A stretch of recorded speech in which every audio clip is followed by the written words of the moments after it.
first I want to start, how did you grow up? I think you were raised in Brooklyn. Yes. And what brought you to music? I've always been drawn to music since I've been singing since I was a child. And in my neighborhood, people were always just blasting music everywhere, like in the streets. They were having house parties every weekend. It was a very loud neighborhood, so you were kind of forced to listen to all the music that was going on. So I guess that's what got me just drawn to that. And you started writing some songs. I read you wrote some ballads and took some hip hop beats on sampling or something like that. Yeah. I started writing. I think I was 12 when I first started writing songs, and I didn't have any producers or anyone to work with, so I would just take like a hip hop song and have it sampled, like loop it, and then write a song over the loop. So I have all these recordings like set to hip hop samples. Like I would write and just go to the studio and record over them. It was like my only like instrument at the time. Did you play your stuff to some friends then? Yeah, I would just play it to friends, and I think years later I got it out to some people in London, and then I moved over there for a bit to do a project from those recordings, all that hip hop stuff, and then I eventually recorded a record. Yeah, you released an album like Last I read. Yeah, that was in like 2005. I self-released it. I started a label and just did it all myself and did some touring, and it was a lot of fun. I finally found producers to work with at that time, so they were all hip-hop producers I worked with rappers, and I would just kind of go through their catalog and take whatever tracks I liked and then write and arrange over it. And when did you start to perform live? When did that start? I saw some clips on YouTube. That was around that same time, I would say maybe 2004. I started performing. I would perform with just a DJ and a drummer, and he would play over the tracks, and we did some good shows. And then eventually I just little by little built a band, just had like bass player and cello player, and I had a theremin player once, and little by little just kept growing the band. And how did it start with Hercules and Love Affair? How did that come together? That I've known Anthony for a bit, and Anthony introduced me to Andy Butler, who's the producer of that record, and we didn't think to work together. He was doing like disco and dance, and I never like went into that genre ever, and I was doing hip hop, so we'd never thought of working together. But then Anthony was kind of started pushing us, like, you should experiment, do something. So we kind of just started experimenting, and Andy had these songs, and he was like, see if you like to sing them, and it worked out really, really well. But it was your kind of music as well, like disco and house?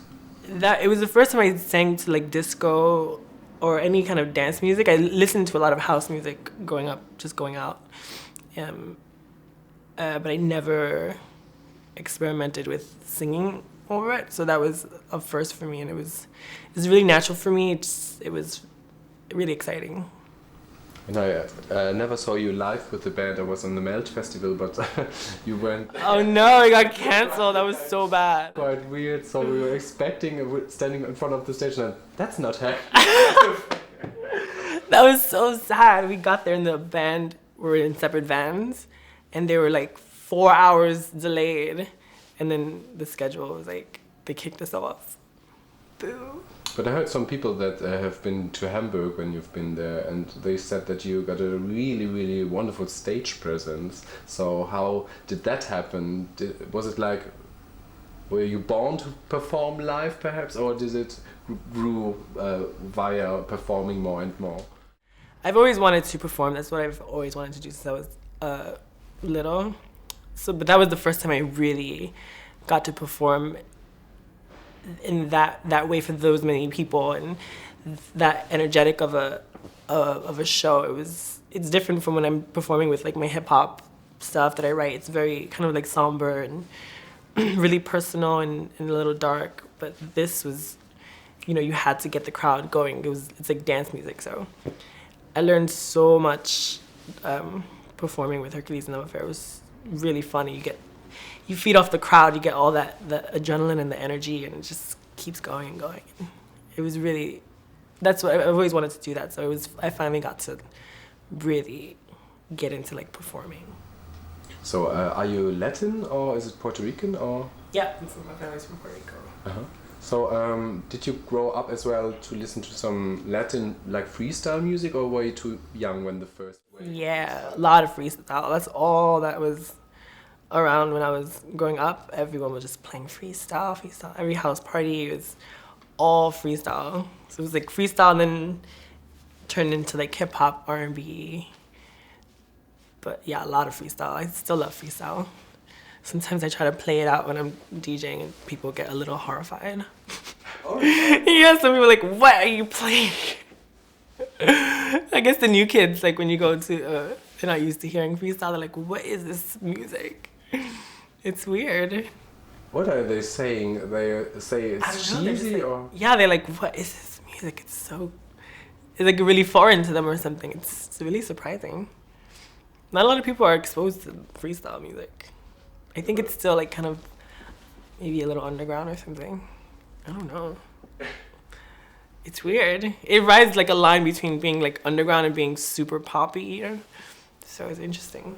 So perhaps that's what's so special about it, that it's still here, but some of the new kids don't know it. But I think a lot of artists are sampling their old stuff, like Chiara or Missy Elliott. They put some old freestyle sounds, and the kids go, oh, and then when they hear the originals, it's like, oh, is it Chiara, another version or something? Yeah, like that? It's so funny how it all comes around. But yeah, freestyle. I love freestyle. I have a lot of freestyle. Can you tell me about the sound a little bit? Is it like a lot of like love songs and the girls are longing when they're singing for love and for a man? They're really super love songs. Like, I love the vocals because it sounds like just like a girl like just walking off the street, like, you know, broke up with her boyfriend. Just like singing really freely, not really trying to be too like perfect with the vocals. It's just like really like sweet. I like the voices sound really sweet to me and a little young and naive and not taking themselves too serious. They're just like kind of having fun, like some random girl singing a song or boy singing a song. Yeah, I think it's very natural. The sound, like the lyrics really are about love, as I said, and they cling to the younger people. In the 80s, of course. Nowadays, you say the people go like, "What's that kind of sound?" Yeah. It's really like Latin. It's super Latin flavor. Even the voices, they're really like kind of like nasally Latin voice. So it always reminds me of growing up in Brooklyn, being in the neighborhood, just growing up in a like Latin neighborhood. And you said again, also the house sound. What did you listen to when you grew up? Was it like I don't know, Pump Up the Jam perhaps, or were you too young then? It was a lot of like tribal house. I would go to like a Latin house. There was a party called Café con Leche. That was like a really big party. It was my favorite party. I would go like every weekend. And there were, I think it was DJ Merritt, who was the DJ there, and like Lord G, I think it was. And it was just like tribal house, Latin house, and then they had live percussionists come and like on stage and just playing live over the DJ. It was so much fun. That's the kind of house I like deep, heavy, really tribally kind of house music. And is it different when you go out in Brooklyn to a club than in Manhattan? Is there a real difference for the audience and the clubs? Yeah, especially now, the crowds are a bit different. You have to really find a good DJ, to find a good party. In Brooklyn, there's just a lot of actually, I went to a really fun party in this loft, and I believe it was Bushwick. Really big loft party, really good DJs.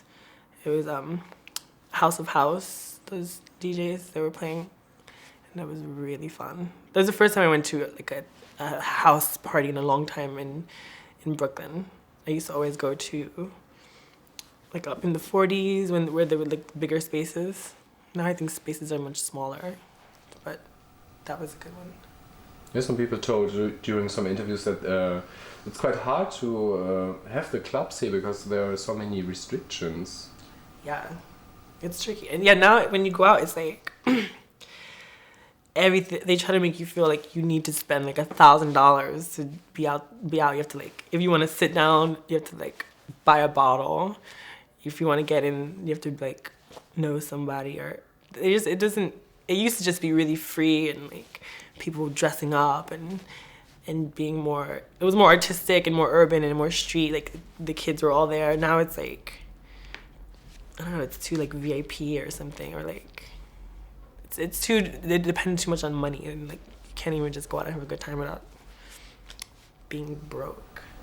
And have you heard you said that there was a party in a loft, that there once was a club in the 80s called The Loft? Mm-hmm. And the Paradise Garage, when I read that stuff, of course I have never been there, it's like the clubs to go in the 80s. Have you heard a little bit about that? Yeah. And I think The Loft, they have like a yearly party. I think they're having it this Sunday. The Loft, where they have like all the tables and people dancing. And this Sunday is actually Body and Soul. Have you heard of Body and Soul? I've never been there, but this Sunday I'll go my first time and dance. I hear you just dance like for hours. So what's so special about dancing? Is it like, working all the week and then going out at night and finding some freedom or peace or salvation on the dance floor?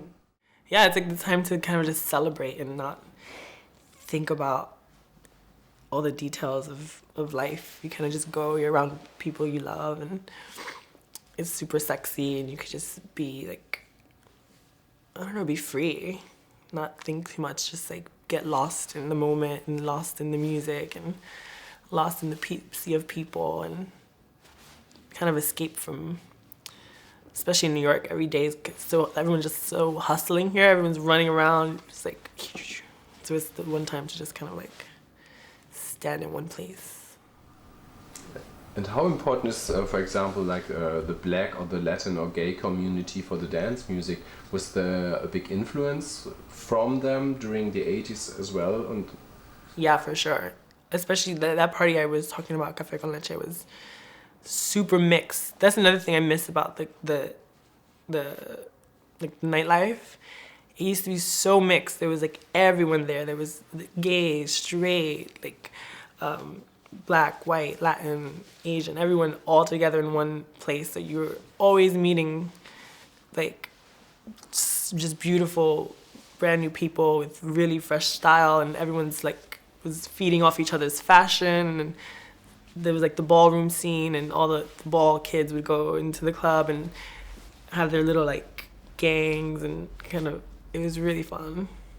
Now it's just a little, it's hard to relate to the nightlife now. It's interesting.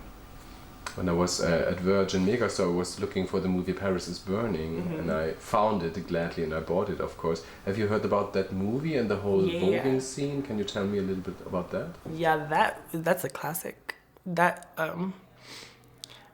movie did such a good job at documenting that whole scene.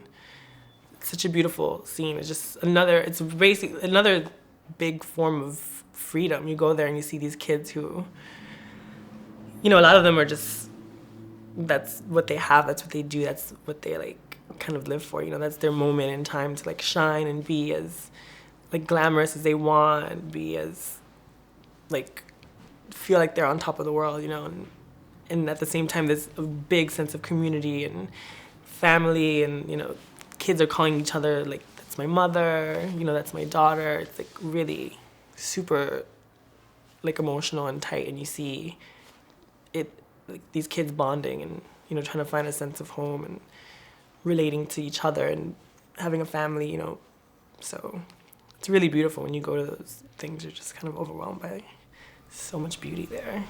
Really nice. Yeah, when I watched it, was like these houses, as they called themselves, the house of Willy Ninja, the big Yeah, they still have they still have really great balls nowadays. It's really, I think there's a new documentary that's out too. I think it's called How Do I Look or something like that. I gotta check it out. Yeah, for example, now I have never seen it, but I saw some snippets like RuPaul's Drag Race is so huge here on television. God. Everybody was talking about it, and it's really so creative again. I think it's fresh of new air, not America's Next Top Model or Runaway.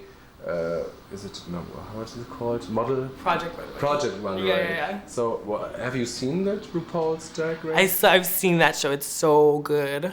It's so funny. It's maybe the most funniest show I've seen ever.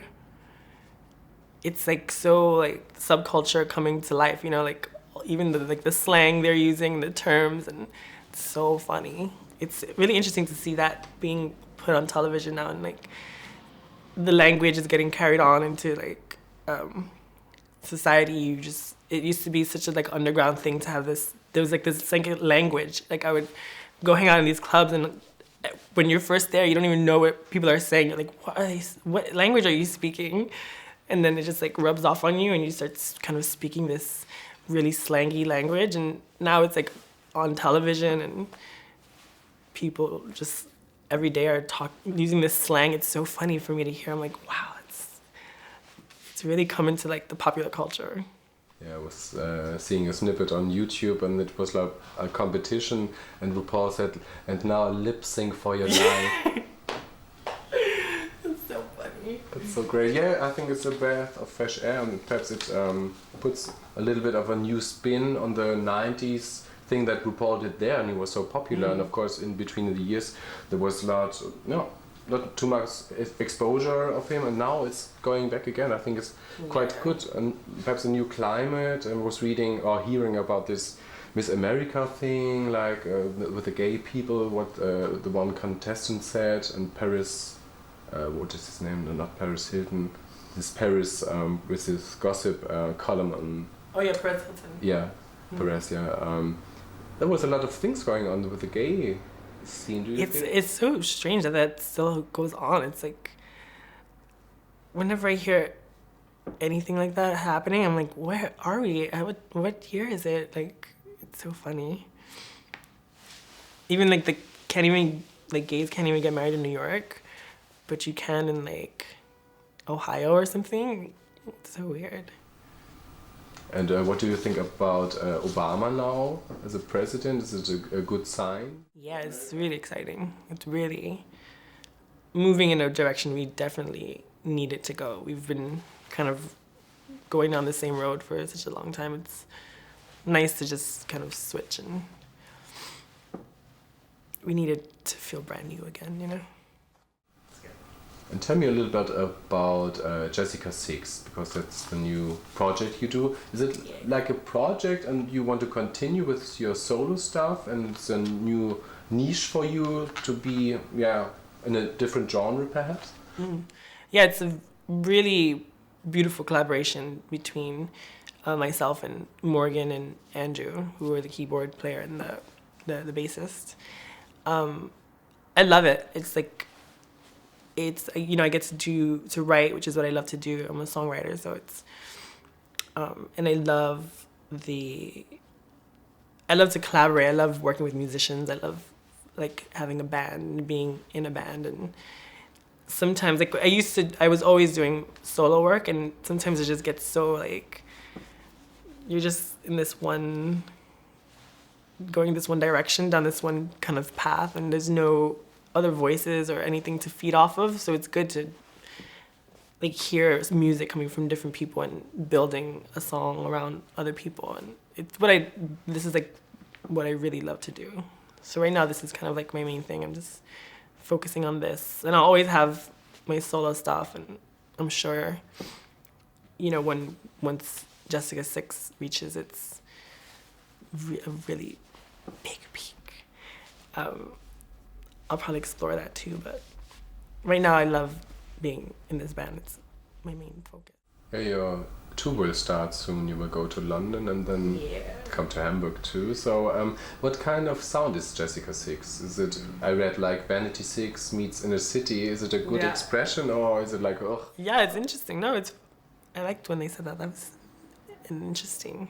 Can you say what they said? Because I'm not in the interview. Like somebody said about Jessica 6. Yeah, they said that Jessica 6 sounded like a mixture between Inner City and Vanity 6, which I thought was fun. It's really fresh, like new, young sounding dance music that kind of infuses soul music and R&B and some rock and a lot of like pop elements and stuff. It's really, really fun music. The crowd has such a good time when we're performing. People are dancing, and it's just like we're trying to do something new. It's definitely a new sound, so taking little risks. And is it a bit of an homage to the 80s as well? I don't know. It feels a little more futuristic when we when we're putting the music together, and when I hear it, it sounds like all these influences together kind of create this futuristic sound. But there's like one song that has a lot of like kind of like African Bambaataa sounds and mixed with a little like Tribe Called Quest, and there's definitely those are influences because we're all three of us are from, our influences are in the 80s and the early 90s and stuff. So those influences definitely come into play. So you said Afrika Bambaataa, is he really a huge icon? Did he do a lot of good stuff for the dance music scene? Yeah, he did a lot for especially hip hop. It was such even when I listen to it now, it's such an innovative sound. It was really it's what I miss about hip hop now, is it used to be more artistic and more creative and more rebellious and going against the grain and doing, things that have never been done before, using sounds that have never been used before, and saying things that never been said before. And now it's just a little too, I don't know, it's not fresh anymore. But when I listen to Afrika Bambaataa, it sounds so brand new to me still. It's just, it always makes sense, It's really some classic work there. I think it's quite fun when we went around in New York, and usually there was a club at a hotel, I don't remember the name, but Afrika Bambaataa was playing there, and it was really, before he played all 80s music, like the classics. Mm-hmm. Do you think it's a sign that the people are bored of the music of nowadays a little bit? For sure, people definitely want to hear something new, or even if it's older, because people don't normally play that in the club. So when a DJ comes and starts playing all that music that people don't get to hear, they don't really play on the radio anymore. You can't go to, there's not really a specific club or night you can go to hear that music. So I'm sure it's super exciting. People, I think now are really craving new sounds, it's things that haven't really been heard in a while or at all, so. What do you think about the sound which came out in the late 90s? Sometimes it's really is it from late 80s, I'm sorry. Sometimes it's the end of the 80s and the beginning of the 90s. There was this sound like Soul to Soul coming from Britain, like Lisa Stansfield. It's the same sound like all around the world, or Soul to Soul, Back to Life and Keep on Moving. Did you like that? I didn't listen to too much of that music. I was really I was deep in underground hip hop at that time, going into underground hip hop scene. I was listening to that. I didn't get too much of that music. Now it's coming to me now. Now I'm discovering all that music. So it's fun for me. And now that I've started DJing, I can actually have a reason to search for music. And there's so much old music that I missed that I now I'm wow, this is amazing. So I get to play it and feel I think it's quite interesting because a lot of people we interviewed were in the 50s or so, and you are, as you say, discovering a lot of the old music then. Mm-hmm. So how is it you look on YouTube sometimes, perhaps a genre or some artist, and look at this stuff and say, oh my god, this song? Because I think it's like a big archive. yeah, YouTube's amazing now. It's so much stuff on there. And like I'll just like a lot of my friends, I'm always asking people for me, like people who I trust or who have similar interests in music. I just ask them to like show me new music, play me music. If I'm ever like visiting a friend, I'm like, play me some music. Like I want to hear what you have. And then I'll like find a song I love and then kind of start with that, search for it, and then it just like leads you down this like hole of all this music. There's so much music out in the world. It's crazy. It's so exciting to discover. So what are you DJing? Is there a special sound that you play, or is it like a mixture? It's a mixture. I guess it depends where I'm playing and stuff. I enjoy playing house music. It's like probably the most fun for me to play. I love and some like really like slow tempo disco, like really like kind of sexy dark disco. I DJ'd in Berlin recently and played a lot of really vocal house music, which was fun because when I got there, I was so shocked by how it was just like really minimal techno and there's like no vocals at all. And I was like a little overwhelmed. I never experienced that. I'm like sitting in a club, I'm like, wow, there's no vocal at all the whole time. And then I show up and I have like all these vocals. Like I start this show, like the set with just acapella, like delight acapella. And it's like, the crowd was just like really dancing and so excited. It was so fun. Perhaps they were waiting for it. Yeah, I literally just put the acapella and some girl was like trying to like figure out the words. She's like, what is this song? And then the beat, they're like, wow. It's like, yay, I like it. Yeah, I think it's really boring sometimes when it, as you say, so minimalistic and yeah, only like a instrumental set, and you go like, is it another song or was it the same? Is it extended? So it's really. I was so shocked. It was like almost like punk rock or something. Like they were just like. Poof. I was like, wow, interesting, hardcore. Did you or do you think that dance music, is sometimes like not a genre that people take so seriously, because a lot of people, of course, nowadays the kids are really into hip hop and hip hop is cool and blah, and dance is like, ugh, yeah. It's interesting because dance music, it's like, I never thought to buy dance music. I would just go to the club and it was playing in the club. I didn't think you could buy it. And like even when I was going out, if you wanted to buy the dance music, it wasn't like you go to the store. You go to there was like a barber shop on the Astor Place, and you go downstairs and they sell these mixtapes, like cassette tapes the DJs would make and sell there. So it was like, but nowadays it's like dance music is like, you could go buy a CD of the record, or I don't know. I think it's hard for people to realize that dance music is something they can own. You know, I think it's more DJs are kind of like have that thing going. But it's interesting, I don't know. I feel like people just go to the clubs to hear the dance music.